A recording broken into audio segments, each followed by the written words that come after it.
So, hello mga loves. Dahil matagal na tayong hindi nakapaglaban ng mga banghari, mga loves, ay maglalaba tayo ngayon ng mga banghari. At yung mga aso dito mga loves ay nag-away-away na sila mga loves. At naitaboy ko na yung mga aso mga loves. Yan.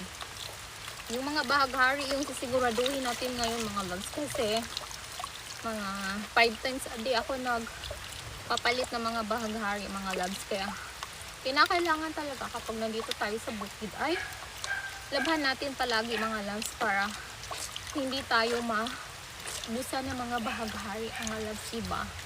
Lalo na ngayon mga loves, umuulan na dito mga loves, kaya kailangan bilisan natin mga loves. Hindi pa natutuyo yung iba kong mga damit mga loves dahil palagi na lang umuulan dito sa bukid mga loves. Yan talaga yung disadvantage dito mga loves. So, sinasabi ko na nga mga loves, kapag merong bibe, ay hindi magiging mabaho yung ating mga panloob. Mga panloob mga loves, kasi hindi naman siya masyadong madudumihan at hindi mangangamoy kapag nahugasan agad, diba mga loves? Ngayon nga yung sabi ko sa inyo mga loves, hindi masyadong madumi itong aking mga panloob. Dahil, pagkatapos, ay hinuhugasan ko kaagad mga loves. Para naman hindi siya maging madumi. Yung tubig dito mga loves, ito yung gamit ko na tubig mga loves. Unlimited yung tubig natin ngayon dito mga loves kasi maraming tubig ngayon. Hindi tulad no pagtuyot, wala ka talagang mahahagilap na tubig mga loves. Pero ngayon, abunda tayo sa tubig mga loves. Maraming tubig ngayon dito sa bukid mga loves. Kaya hindi tayo mahihirapan. O diba ngayon mga loves, o umaambon na nga mga loves eh. Naabutan ako ng ambon dito, pero kailangan ko maglaba kasi sinasabi ko na sa inyo mga loves, kailangan maglaba tayo araw-araw nito mga loves. Para hindi tayo maubusan ng susuotin.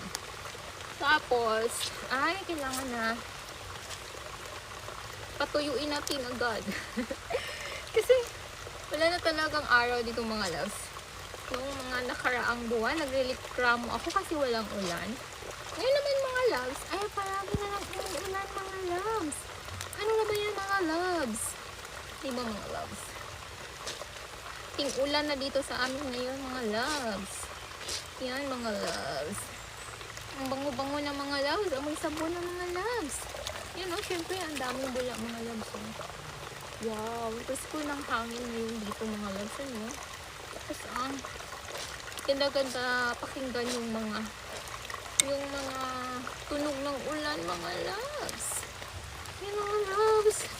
Kaya huwag na kayong pampas sa mga tubig dito loves. Kasi yung tubig dito ay free. Wow, free siya mga loves. Wala kang babayaran mga loves. Kaya kahit isang araw kapag maglabad dito mga loves kasi yan ang tubig ay walang problema mga loves. Oo, maagos palagi ang tubig dito mga loves. Kaya hindi mo talaga problemahin. Tapos hindi ka magproblema sa babayaran ng mga loves. O diba, ganyan lang yun kasimple. Ang ingay-ingay ko. Nag-board kasi ako dito mga loves eh. Nakakabagkot mga loves.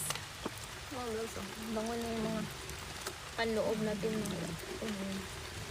Yan. Bango na mga loves. Diba? Kasing bango ko mga loves. Dalawa yung cord. Ito itsura. Ito naman isa. Ay, hindi siya masyadong tibak. Yan. Ba, ang ganda mga loves. Nakagalit na yung aso.